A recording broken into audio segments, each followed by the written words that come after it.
அளவுக்கு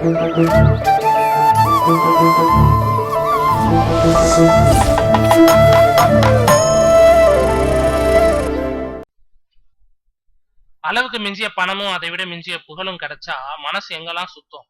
ரஜினி மாதிரியான நடிகர்களுக்கு இமயமலையே சுத்தம். கமல் மாதிரியான நடிகர்களுக்கு நல்ல நல்ல புத்தகங்களை சுத்தம்.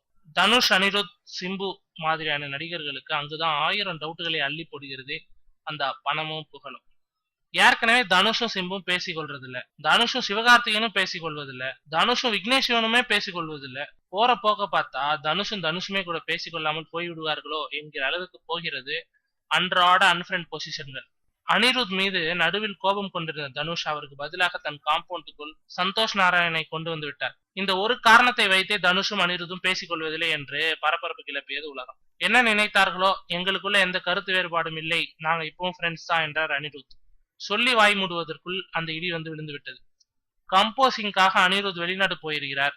இந்த இடைப்பட்ட நேரத்தில் தான் அந்த முடிவை எடுத்து விட்டார் தனுஷ். தனது ட்விட்டர் அக்கவுண்டில் இருந்து அனிருத்தை அன்ஃபாலோ செய்து விட்டார். இதற்கெல்லாம் காரணம், அனிருத் ஊருக்கு போவதற்கு முன் ஜோடியாக ஒரு நட்சத்திர ஹோட்டலுக்கு சென்றாராம். அதே ஹோட்டலுக்கு எதேர்ச்சியாக சென்ற தனுஷ் அங்கு அனிருத்துடன் வந்திருந்த அந்த அவரை பார்த்ததும் பயங்கர டென்ஷன் ஆயிட்டாராம். அப்புறம் என்ன, அன்ஃபாலோ தான் சரியான வழி.